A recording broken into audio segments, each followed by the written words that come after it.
যেহেতু অনেক বেশি গরম পড়েছে আর রোদটাও অনেক বেশি কড়া, এই রোদে কাঁচা আমের সিজন যেহেতু ঝটপট তৈরি করে নিতে পারেন কাঁচা আমের আমসত্ত্ব। এই আমসত্ত্বগুলো কিন্তু বাচ্চা বড় সবাই অনেক বেশি পছন্দ করে। তৈরি করাও অনেক সহজ, খেতেও ভীষণ মজার। আজকে আমি 1 কেজি কাঁচা আম নিয়েছি। এই কাঁচা আম দিয়ে আমসত্ত্ব তৈরি করে দেখাবো। আমটাকে আগে ধুয়ে এরপর ছিলে নিয়েছি। এবার এগুলিকে আমি এরকম ছোট টুকরো করে কেটে নিব।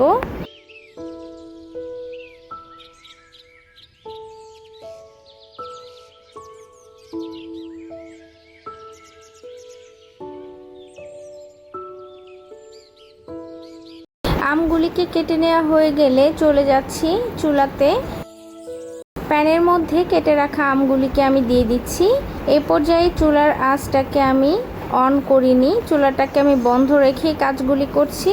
এবার এখানে হাফ কাপ পানি দিয়ে ঢাকনা দিয়ে ঢেকে আমি চুলাটাকে অন করে দিব। কিছুক্ষণ পর ঢাকনাটাকে তুলে আমগুলিকে একটু নেড়ে দিব।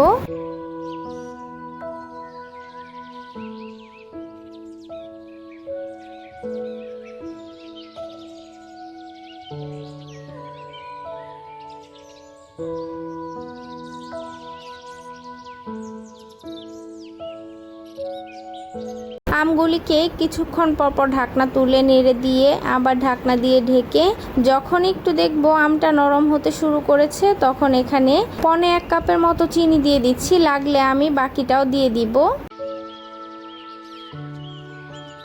মিষ্টির পরিমাণটা আপনারা আপনাদের টেস্ট অনুযায়ী ব্যবহার করবেন। আমি অন্য ভিডিওতেও বলি, এখনও বলছি, পরিমাণটা বোঝার পদ্ধতি হচ্ছে আপনি একটু চেখে দেখবেন। এরপর মনে যদি হয় একটু চিনি অথবা লবণ লাগবে তাহলে এগুলি অ্যাড করে দিবেন। এ পর্যায়ে দেখতে পাচ্ছেন আমি 1 চা চামচ লবণও দিয়ে দিলাম। এবার আবারও একইভাবে নেড়ে চেড়ে ঢাকনা দিয়ে ঢেকে কিছুক্ষণ রান্না করে নিব। কিছুক্ষণ নেড়েচেড়ে রান্না করে নেওয়ার পর এখানে আবারও হাফ কাপ পানি দিয়ে দিচ্ছি। যেহেতু এটা আরও বেশিটা লিকুইড লাগবে তাই আমি এখানে আরও কিছুটা পানি দিয়ে দিচ্ছি। আর বাকি যে চিনিটা ছিল সেটাকেও এর মধ্যে দিয়ে দিচ্ছি। আর এখানে হচ্ছে 1 চা চামচ দিয়ে দিচ্ছি ধনিয়ার গুঁড়া। এটা অবশ্যই ব্যবহার করবেন। ধনিয়ার গুঁড়া ব্যবহার করলে আমসত্ত্বর টেস্টটা একদমই ডিফারেন্ট লাগে, অনেক বেশি ভালো লাগে। এবার ঢাকনা দিয়ে ঢেকে আরও কিছুক্ষণ রান্না করে নেওয়ার পর যখন একটু ঠান্ডা হয়ে আসবে তখন এটাকে আমি এভাবে করে অন্য একটি প্যানের মধ্যে ছাঁকনি দিয়ে ছেঁকে নিব আমসত্ত্বটাকে। এতে করে এটা একদমই স্মুথ হবে। যেহেতু আমটা একটু আটি হয়ে গিয়েছিল তাই এটার মধ্যে কিন্তু কিছুটা আঁশ হয়ে গিয়েছে। আর আঁশ থাকা অবস্থাতে কিন্তু আমসত্ত্ব বা আমের যে বারগুলি হয় ওগুলি খেতে ভালো লাগে না, তাই এটাকে আমি ছেঁকে নিলাম।